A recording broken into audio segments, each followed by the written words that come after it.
This is a demonstration of getting started in the Chrome browser. To begin, open up the Chrome browser and open a new tab. From here, at the top right, you will see either a Head and Shoulders or an icon such as this. Click on that icon. It shows that you are not signed in. You want to turn on sync. Click on Turn on Sync and enter your Mesquite ISD email address. Click Next.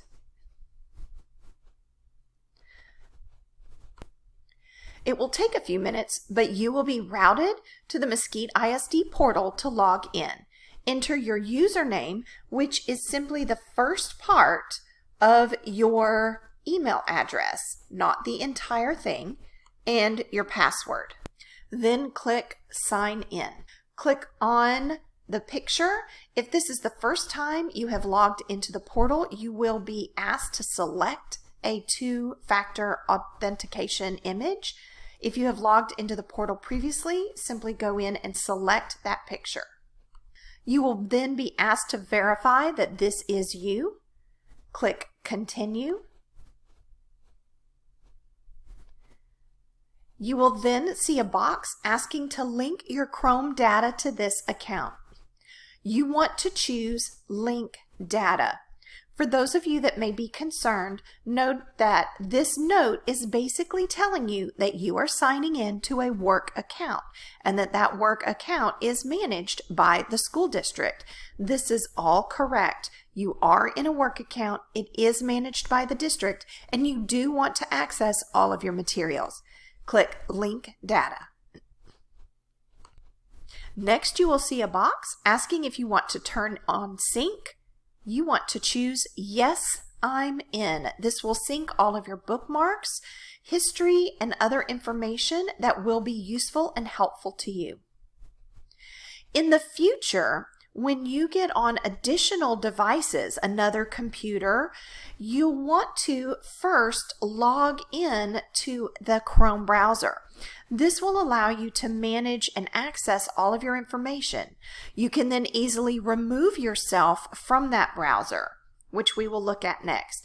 You'll notice if you've already signed in with your account previously and you have extensions and other pieces attached, it will automatically load all of those extensions.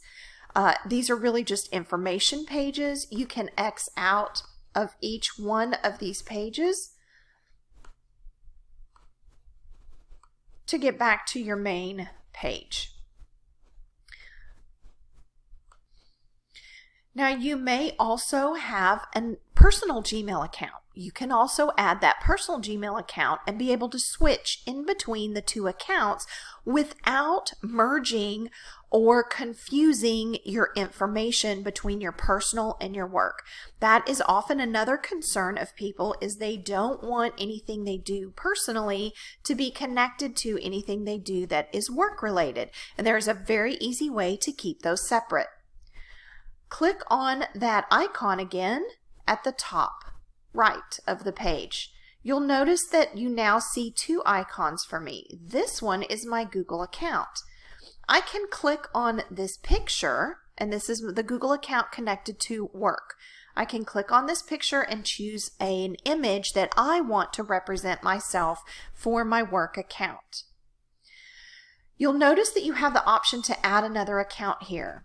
You do not want to do that. Do not sign in and out from this large icon in the middle of the screen. Instead, always sign in and out from this top image. Click on that image, scroll down, and click Add. From here, you would type in your name. So I might type my name in personal, click an icon. It won't really matter. Click Add. And you'll see a page that looks like this. You want to choose, if you already have your personal account ready to go, already a Chrome user, sign in. Then you will enter that email account, click Next. You'll then enter that password, click Next, and your home account will be created. Notice that my account picture is different. This is my personal. I can now switch between my personal and work by clicking on this top icon, coming down in the box and choosing the picture that I associate with my work account. Click on my work and it opens up. You'll see a whole new window. Notice how I have a window for my personal and here I have a window for my work, and it keeps everything completely and utterly separate from one another. This makes sure that the information when you are signed into your work account that you'll be able to access all documents shared with Mesquite ISD. And it also keeps it separate from your personal information. If I have signed into either my home or my work account on another computer, maybe a computer I need access for a couple of hours, but I don't want it to stay there permanently, I can then click on the icon, click the gear, then mouse over that account until I see the 3 dots, click the 3 dots and choose remove this person. I will be notified that it will remove all browsing history, passwords, bookmarks, and auto form fill data. Click remove this person, and that account has been completely and utterly removed from that computer. So this is a way you can safely access your work account on any computer and then pull it off of that computer before you leave.